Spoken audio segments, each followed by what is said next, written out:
Bismillahirrahmanirrahim. Assalamualaikum warahmatullahi wabarakatuh. Saya atas nama Rapli Hardi dengan nomor induk mahasiswa 105941 101819. Jurusan Budidaya Perairan Fakultas Pertanian Universitas Muhammadiyah Makassar. Pada video kali ini saya akan menjelaskan proses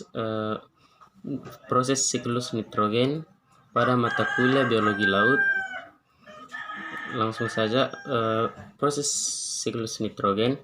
Yang pertama, fiksasi nitrogen, suatu kejadian alam yang melibatkan komponen biotik dan abiotik yang mengubah nitrogen menjadi amonia, disebut dengan proses fiksasi nitrogen.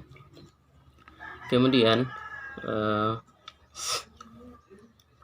terdapat 4 cara terjadinya konversi unsur nitrogen yang terdapat di atmosfer.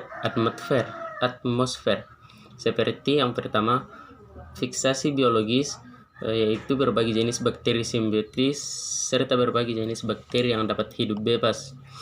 Yang kedua, industri fiksasi nitrogen, itu nitrogen atmosfer serta hidrogen bisa dikombinasikan sehingga dapat membentuk amonia di bawah tekanan yang besar. Yang ketiga, bahan bakar fosil yang dibakar. Selanjutnya, proses yang lain-lain. Artinya selain ketiga proses yang tadi, terbentuknya NO yang berasal dari N2 dan O2, yaitu dengan bantuan foton serta petir sehingga dapat memfiksasi nitrogen.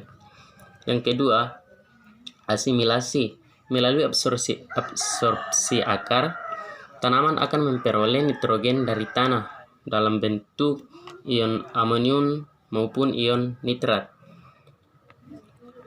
Yang ketiga, amonifikasi. Bakteri beserta jamur memiliki peran penting untuk mengubah nitrogen organik yang terdapat pada tumbuhan yang sudah mati menjadi amonium. Yang keempat, nitrifikasi. Bakteri yang terdapat di dalam tanah memiliki peran penting dalam proses nitrifikasi. Dalam hal ini terdapat amonium yang sudah dikonversi menjadi nitrat. Kemudian denitrifikasi, suatu proses reduksi nitrat menjadi suatu gas nitrogen kembali sehingga siklus nitrogen dapat diselesaikan adalah proses dari denitrifikasi. Selanjutnya, oksidasi amonia anaerobik.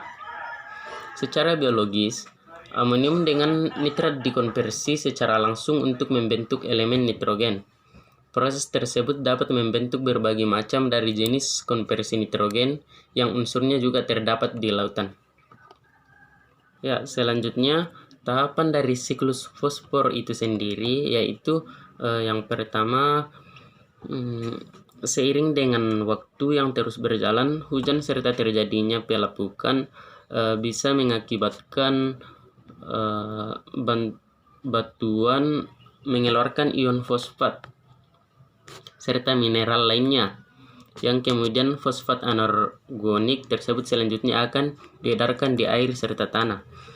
Yang kedua, tumbuhan yang akan mengambil fosfat anorganik dari tanah, selanjutnya tumbuhan tersebut bisa diberikan atau hewan apa yang dapat dikonsumsi. Yang ketiga, saat berada dalam tanaman maupun hewan, fosfat yang dijumpai akan dimasukkan dalam molekul organik, misalnya DNA, sehingga saat hewan maupun tanaman tersebut mati, organisme tersebut akan meluruh sehingga fosfat akan kembali ke asalnya, yaitu tanah. Selanjutnya, terjadinya mineralisasi, yaitu suatu proses dalam pembentukannya yang mana fosfat tersebut berada di dalam tanah dengan jenis organik seperti fosfat yang sudah digunakan sebagai bentuk organik menjadi fosfor anorganik. Kemudian yang terakhir, adanya perairan yang berujung ke laut. Fosfor yang ada di dalam tanah sangat mungkin untuk berakhir di perairan. Selanjutnya fosfor tersebut bisa jadi dimasukkan dalam sedimen setiap hari.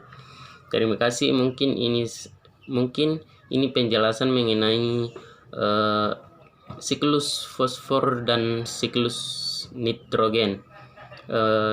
Mohon maaf atas segala kekurangan. Billahi fisabilil haq, fastabiqul khairat. Assalamualaikum warahmatullahi wabarakatuh.